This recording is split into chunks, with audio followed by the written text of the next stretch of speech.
O tema da minha mensagem hoje é sistemas de governo. É claro, eu vou fazer um paralelo ali do governo civil, como eu falei Romanos capítulo 13, né, na quarta-feira passada, e com o governo eclesiástico dentro aqui da igreja e especificamente, claro, como que nós, como igreja resgatada, acreditamos. Então vamos lá. Atos capítulo 15, versículo 1. Talvez seja um subtítulo aí na sua Bíblia, algo mais ou menos parecido com isso. A controvérsia sobre a circuncisão. Olha o que diz. Olha para ações, né? O que estava acontecendo aqui? O povo, os apóstolos, eles tinham pregado que a salvação era somente pela graça, nada mais. Somos salvos pela graça, pela fé em Jesus Cristo. Ponto. Não é a graça mais o sábado, não é a graça mais a circuncisão, não é a graça mais as boas obras, ainda que as boas obras sejam consequência da graça ter nos alcançado, mas a salvação é exclusivamente pela graça. Só que então, alguns judaizantes, ali eles começaram a acrescentar coisas na conversão, dizendo, olha, vocês precisam sim crer em Jesus Cristo, mas também precisam guardar a lei, precisam obedecer Moisés, precisam fazer várias coisas, né?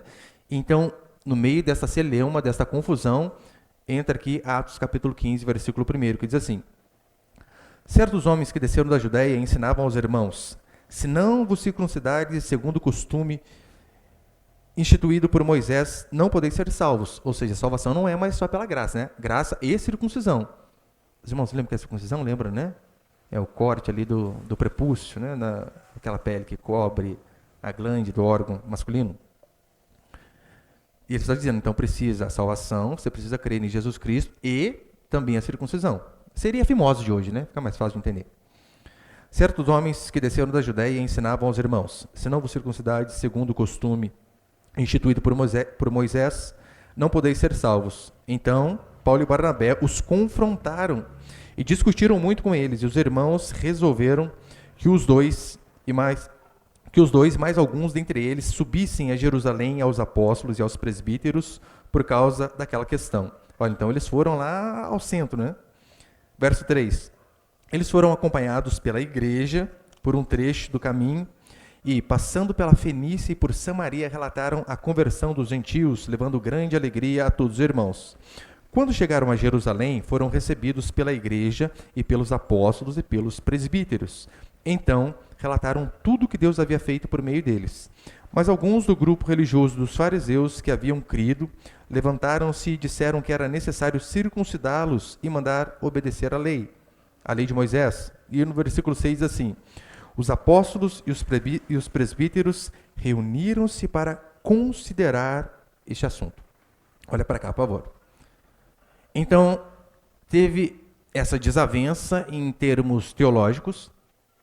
E o que eles fazem? Eles vão a Jerusalém, aos apóstolos, para discutir sobre essa questão, para que fosse dado um veredito e aquele veredito fosse passado às demais igrejas. Assim que eles resolveram. E aqui a gente já vai ver qual foi a resolução deles já, pode ter certeza. Repare que na história recente do Ocidente, de onde nós vivemos, você vê inúmeras disputas sobre qual a melhor forma de se governar. Eu acho que está... Abaixa um pouquinho para mim, aqui o retorno, por favor, está dando microfonia. Só um pouquinho. Alô, som? Baixou um pouquinho? O retorno? 1, 2, 1, 2. Então, tá bom, deixei. Então nós vemos que historicamente o Ocidente tem debatido sobre isso. Qual a melhor forma de governo? Qual governo? O governo civil. Qual a melhor forma? Desde a Revolução Francesa, a independência americana, esses dois governos eram opostos à monarquia. Então, tanto a Revolução Francesa, né, que é muito conhecida, como a independência americana, eles eram contrários à monarquia, onde um rei governa de forma absoluta. E no Brasil também já houve várias discussões a respeito de qual o modelo de governo mais adequado, mais ideal, desde lá dos primórdios com Frei Caneca, que era republicano, José Bonifácio, que era um monarquista constitucional. Aí nós vemos Dom Pedro I, que cria diferente do seu próprio irmão, Dom Miguel. Dom Pedro I ele era um monarquista constitucional, enquanto o seu irmão ele era um monarca absolutista, ele acreditava que o rei devia ter o poder absoluto e fazer o que ele quiser. Então essas discussões, ela vêm. E basicamente, né, segundo Aristóteles, há 3 formas de governo civil. Quais seriam essas formas? A monarquia, que é onde um manda, a aristocracia, onde o governo é de alguns, e a democracia, que é o governo de todos, que é o que nós temos no Brasil, né? Democracia. Até o nome é ruim, né? Demônio, né? Por isso não dá certo o negócio. Democracia, governo de todos. E de forma análoga, em relação à igreja também, nós não fugimos muito disso. Basicamente, há 3 formas de se governar a igreja, e eu vou falar qual que nós, como Igreja Resgatar, usamos, claro. Primeiro, o episcopal, que é onde o pastor, de fato, ele é um papa. Ele falou, meu irmão, é feriado, acabou. Quem é você para discutir com ele? O ungido que Deus colocou ali, ele acordou, se ele está de bom humor e vai bem com a sua cara ali, tudo certo. Se ele não vai com a sua cara, teve um sonho terrível com você, ele manda você lá para casa do chapéu e acabou. Você vai discutir com o cara? Não tem como. Esse é o governo episcopal. Mas há o governo presbiteriano, que o governo, ele é tido por irmãos, no plural, presbíteros, né? Mais de uma pessoa, não é apenas o pastor governando a igreja sozinho. E temos o congregacional, onde toda a igreja também governa. E eu vou mostrar para você que nós não acreditamos que este é o melhor. Nós acreditamos que a forma de governo, como nós vemos aqui em Atos 15, onde haviam presbíteros responsáveis pela igreja. Não era todo mundo. Não era só Pedro, como a igreja católica diz, né? Que Pedro é o papa, que ele manda em tudo. Não é. Por mais que aqui ele tinha uma primazia, mas a decisão não foi com base no que Pedro quis. Mas eles chegaram ali a um consenso. Então, eu sei que todos os governos podem se tornar malignos. Claro que pode.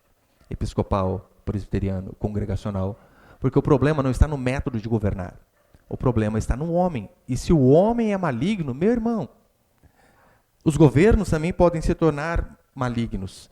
E eu acredito, obviamente, que o episcopal seja o pior deles. Por quê? Quando o poder está na mão de um só, para a pessoa errar, é muito fácil. Quando você tem muito poder, o poder está na mão de um só, para errar é muito mais fácil. O que faz um governo de uma igreja se sustentar?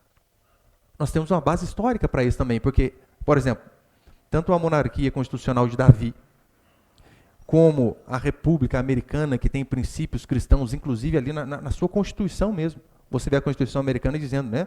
Todos somos iguais perante o Criador. Eles criam na divina providência, e na Constituição deles providência com P maiúsculo, fazendo alusão a Deus. Enquanto aqui o Estado é laico, né?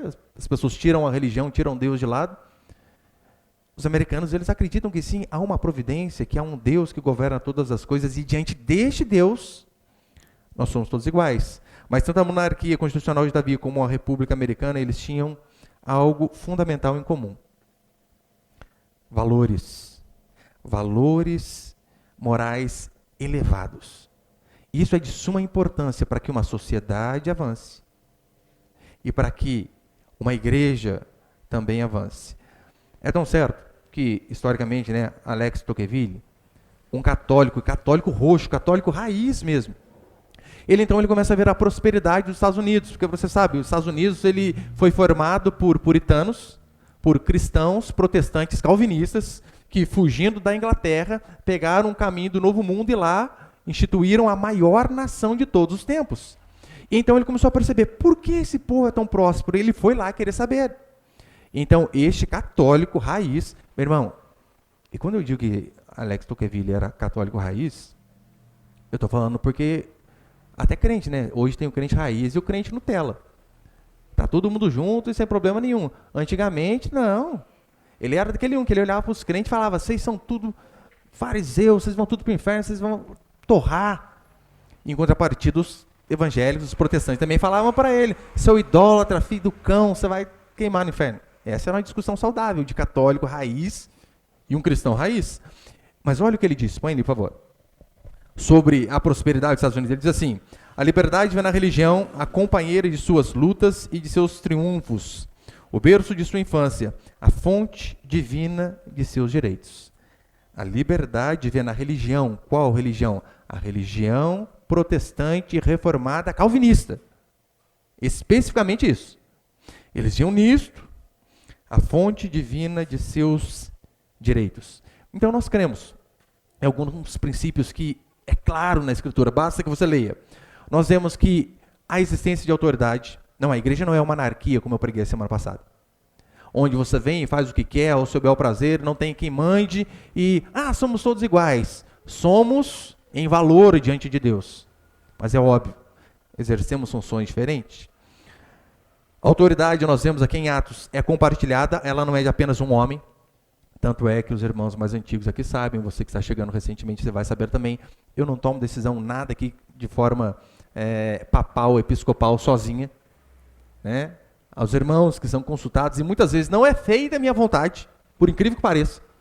Esse dia mesmo, eu estava lá conversando com o tesoureiro, pedindo a opinião de outros irmãos, olha, o fulano lá, o que você acha da gente ajudar assim, assim, assado? Ele já falou para mim, pastor, não? Eu falei, por quê, criatura? Eu acho que não é hora de ajudar.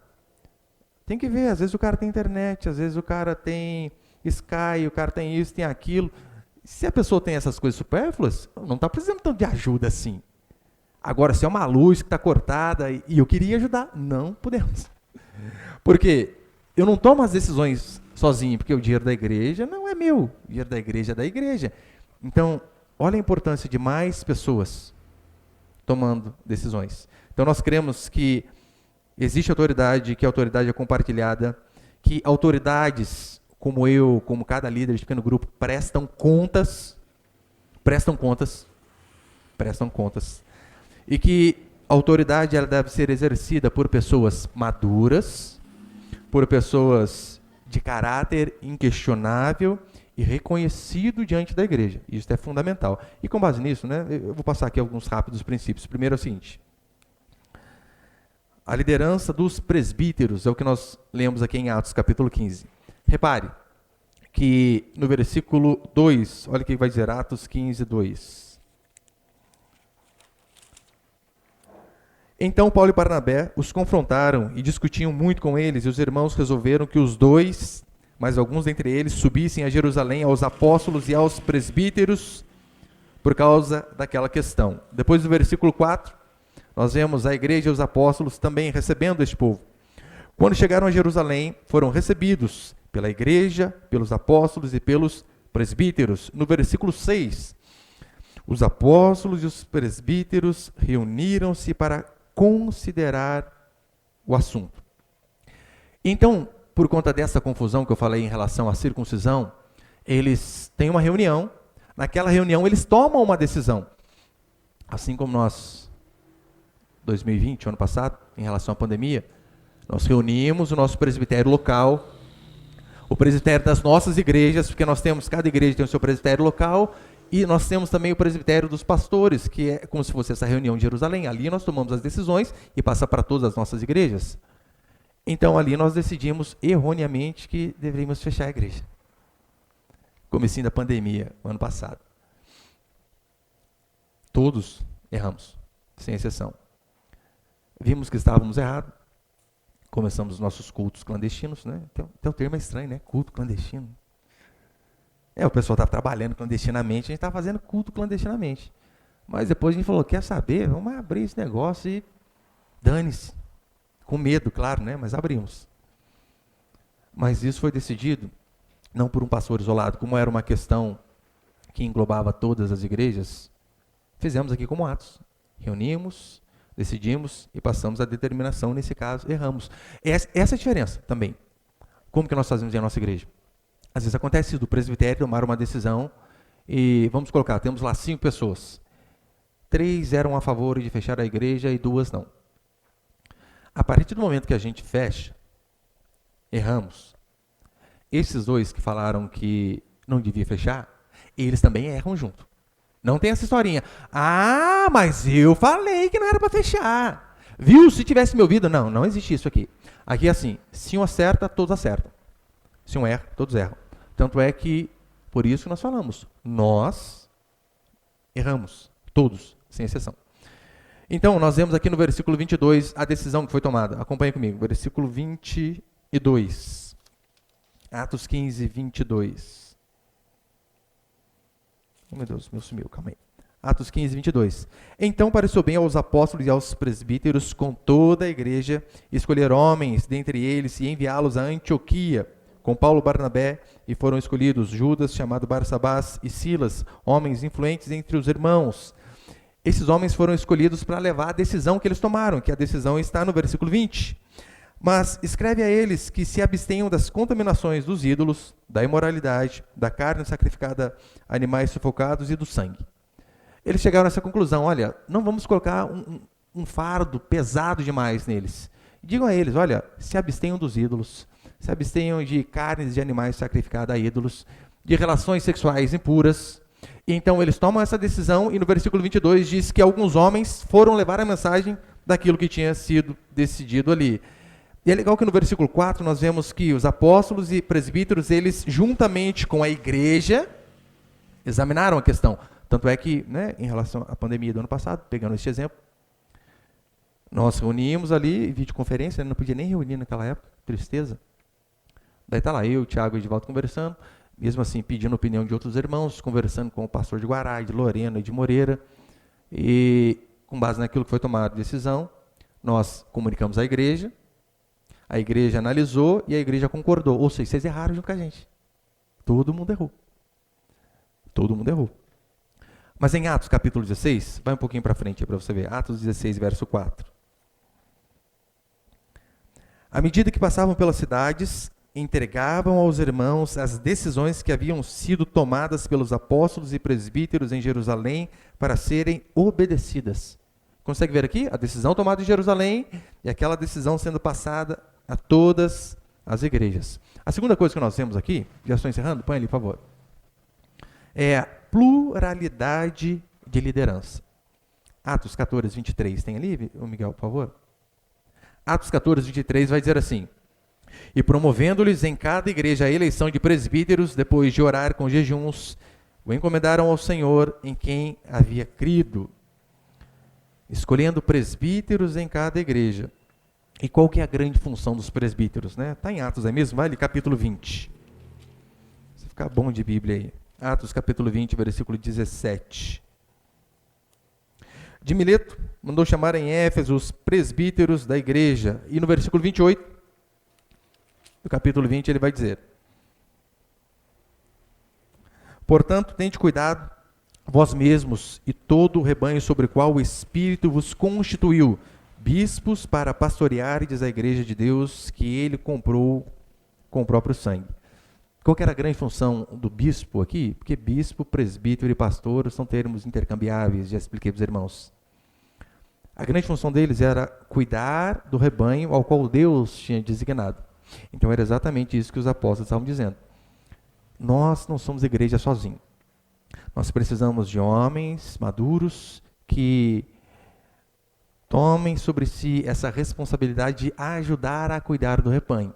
Então esses homens eram levantados como presbíteros, mas nós vemos também a participação da igreja. Tanto é que em Atos 6, vai dizer que havia ali algumas viúvas helenistas, que elas estavam sendo esquecidas na distribuição das cestas básicas da igreja. E então as pessoas da igreja vão aos apóstolos e dizem: puxa, estão esquecendo, estão com preconceito com a gente. E então, por conta daquela reclamação da igreja, a Escritura diz que diáconos são instituídos, diáconos, aquele que serve. E então os apóstolos vão e separam homens apenas para essa função. Olha, vocês vão cuidar desta parte aqui agora. Você consegue ver como a igreja tem um papel fundamental também? Porque tem coisas, irmãos, que não adianta, que o pastor não vai saber se você não falar.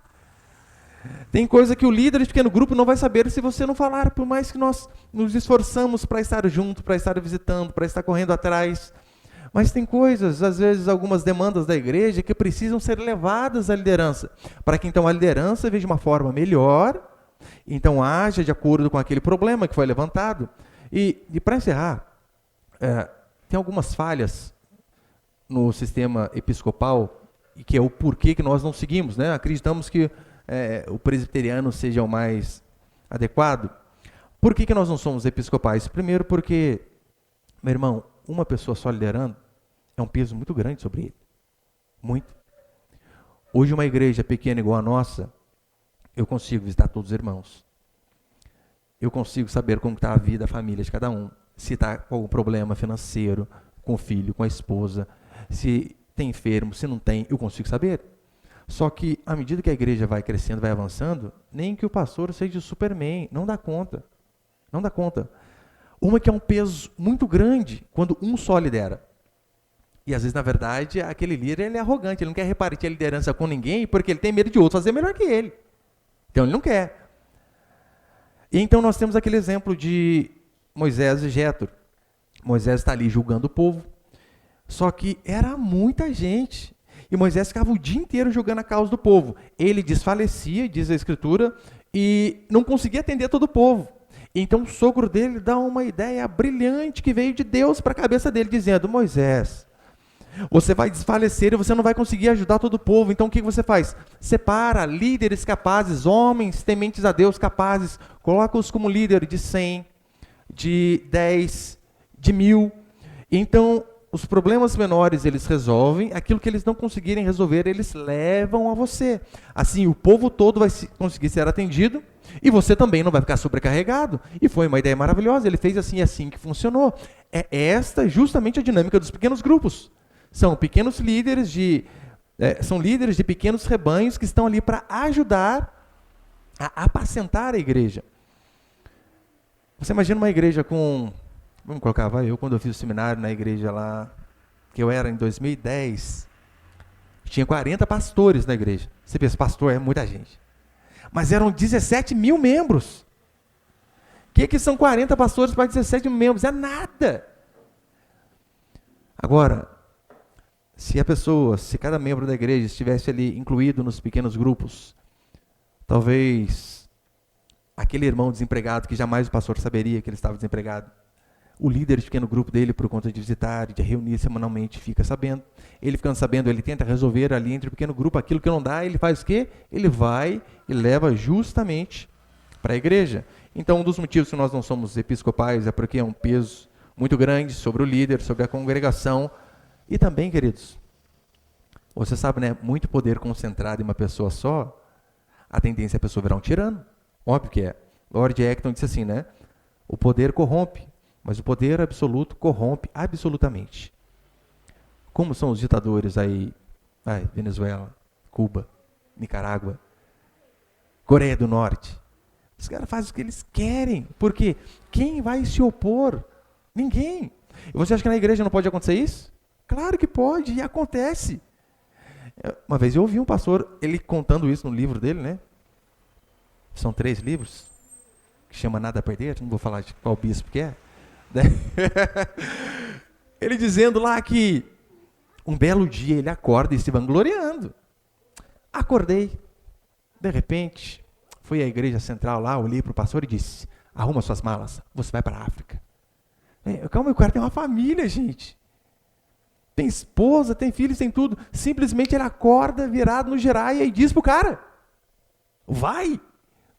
Olha o perigo da tirania. E eu ouvi uma vez numa conferência um pastor dizendo isso, né? Falei, acho que é semana passada com os irmãos.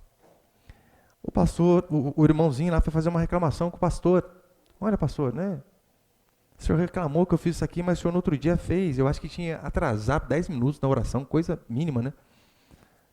E então o pastor falou assim: dos seus pecados cuido eu, dos meus cuida Deus.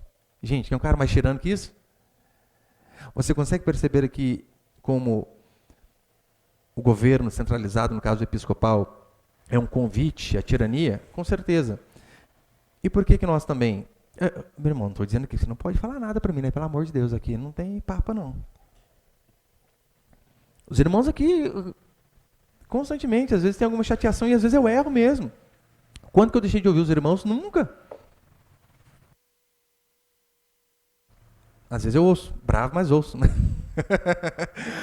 Mas tem igreja que os irmãos não têm acesso nenhum ao pastor e às vezes tem uma chateação, uma mágoa que poderia ser resolvida com uma conversa. Só que o pastor ele é blindado, o irmão vai embora sem resolver o problema. Por quê? Porque não tem acesso. Então, só que eu sempre falo, né? Filtra o que você vai falar, pensa direito. Pensa primeiro, compensa, isso aqui é algo sério. No casamento não é assim que funciona? Imagina, se tudo que é coisinha você reclama com a mulher, reclama com o marido. Não tem casamento que sustente. Então tem coisas que a gente tem que fazer o quê? Isso aqui deixar passar, né? Faz parte. Agora, quando é alguma coisa séria, o que a gente faz? Puxa, a gente vai e conversa. Com o pai e com a mãe, imagina se você for ficar falando dos defeitos do seu pai, tudo que você não gosta dele. Principalmente se você tem pai mais velho, né? Os pais antigos que tem cada mania que, pelo amor, né? Eu, pelo menos, eu decidi de ficar corrigindo meu pai. Não adianta, tem as manias dele lá que eu falei, eu não vou falar mais. Anteontem, fui levar ele ao supermercado. Meu pai, ele entra no carro, ele parece que ele tá puxando a porta daquelas Kombi velhas do ano 60, sabe? E pá! Eu vi até tempo. E eu, em amor, falava, pai, se eu puder, né? É porque o carro que eu tinha era muito velho antes, o que eu tô agora é semi-velho. O que eu tava antes era muito velho. E não só o outro, precisava dar aquela porrada na porta mesmo, senão não fechava. Eu acho que ele acostumou, né? E meu pai tem uma mãozona, pelo amor, grande demais. E, pau, porrada. Eu falei uma vez, Senhor Benedito, se o senhor puder ter misericórdia do seu filho, compaixão do carro dele. Fecharam só assim, pai. Encostou, puxou, tá resolvido. Tá bom. Entrou de novo depois do supermercado e pau, outra vez. Falei nada. Quebra a porta, dane-se, mas depois compra outra porta. Tem coisa que não dá, você imagina. Vai ficar falando tudo que é coisinha. Eu falo para os irmãos, né? Meu pai ele tem um hábito muito estranho de, por exemplo, tá coçando a orelha aqui, coisa mais fácil, né? Você coça, né? Ele faz assim, ó. Mete a mão aqui, assim, ó. Eu levei uma vez meu filho na casa do irmão dele lá, do gêmeo dele. Daí meu filho tá olhando lá, no... pai, parece, mas não parece muito com o vô, não. Mas na hora que meu tio meteu a mão para caçar a orelha assim, ó. Daí é igualzinho, saiu do mesmo lugar. Daí você vai ficar, imagina tudo que é coisinha você vai falar. Não, fica com as manias dele aí. É a mesma coisa em relação à igreja. Às vezes, puxa, pastor apagou a luz na hora do louvor. Porque eu não vou fazer isso, não, brincadeira, só ilustração, né? Virando bola de neve esse lugar, pastor. Espírito Santo habita só no escurinho agora. Então, às vezes, algumas coisas a gente precisa ponderar, né? Precisa falar, não precisa, tem coisas que a gente tem que deixar. Mas aquilo que você julga que é sério, meu irmão, você pode, você deve falar, né? Não fique aí se resguardando. Pastor, fiquei chateado com isso, com aquilo outro. Venha e fala, mas não fica magoado comigo, às vezes, por uma coisa que a gente podia resolver. Outra coisa que nós, por exemplo, por que nós não seguimos, então, o modelo episcopal? Um dos motivos é esse. E por que nós não seguimos o modelo congregacional? Qual que é o modelo congregacional, para encerrar? É onde a igreja inteira manda, né? Ou pelo menos a igreja inteira tem voz. Primeiro, que a probabilidade de, num modelo desse, haver politicagem é grande. Em que sentido? Eu conheço um pastor que ele foi para a igreja, converteu, e foi questão de menos de um ano, colocaram esse irmão como pastor. Menos de um ano. A igreja decidiu que ele ia ser pastor.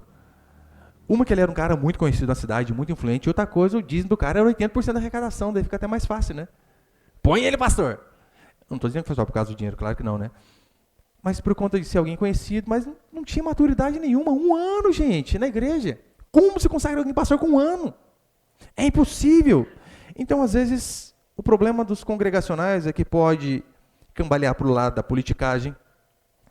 E além do mais, pensa comigo, em muitas igrejas é a congregação que decide qual pastor vai vir e quando o pastor tem que ir embora. Daí a igreja decide qual pastor virá. Vamos colocar o nosso caso aqui, daí você fica olhando no Instagram lá, esse pastor aqui, sei não, hein? Chama ele ou não chama? Daí você chama. A igreja vem, escolhe o pastor. Só que às vezes o pastor ele tem umas convicções das quais ele não abre mão. Só que às vezes ele sabe, puxa, o povo aqui é meio complicado. Se eu pregar aquilo que eu realmente acredito, é bem provável que eles me arrumem um outro lugar para ir. Você acha que o pastor não pensa nisso? Você acha que às vezes lá na casa dele, eu falo para você que eu penso em relação aos irmãos, puxa, se eu pregar isso aqui, o fulano vai ficar atravessado. O outro lá eu acho que não vem. Nossa, aquela lá então, agora que nunca mais aparece. Eu sou tentado constantemente a deixar de falar algumas coisas por conta de chatear os irmãos. Chatear não por falta, né, de sabedoria, mas pela verdade mesmo. Porque a verdade às vezes magoa, às vezes fere. Você imagina um pastor que é a igreja que o escolhe. Você acha que ele não é tentado? a chegar, por exemplo, eu vou pregar sobre o feminismo. A maioria das igrejas hoje são as mulheres que mandam nos maridos. A maioria. Então, a minha igreja que me chamou tem 70% de mulher. E se eu chego e falo, vocês estão erradas, vocês são, parece aquela rosa rebitadeira, já viu aquela foto antigona? Com o muque lá. Suas rosas rebitadeiras, vocês têm que se arrepender dos seus pecados, é o marido que manda. O que as irmãs fazem? Dá uma ligadinha para a central, para a convenção, se das contas. O pastor aí, eu acho que ele precisava ir para outro lugar, né? O que vocês acham? Então, às vezes, ele fica na mão da igreja. Porque ele não pode pregar aquilo que ele acredita. E às vezes ele está lá, puxa, mas o salário aqui é bom. Mas a cidade aqui é legal. E às vezes isso deixa ele inibido de pregar aquilo que ele acredita. Por isso que, igual aqui eu prego, se você não gostou, fazer o quê? Vai embora. Mas eu vou pregar aquilo que eu acredito. Aquilo que eu tenho convicção. E a maioria das pessoas que vêm para a nossa igreja já vem sabendo o estilo de pregação que a gente tem. Então, a princípio, não se espanta muito. Eu acho, né? A princípio. Eu acho que não se espanta. Mas eu não posso negociar a minha consciência, negociar aquilo que eu acredito, negociar a minha fé. Eu não posso, eu preciso pregar aquilo que eu acredito. E se eu for ficar me adequando, meu irmão, a todo mundo, não adianta, eu não avanço.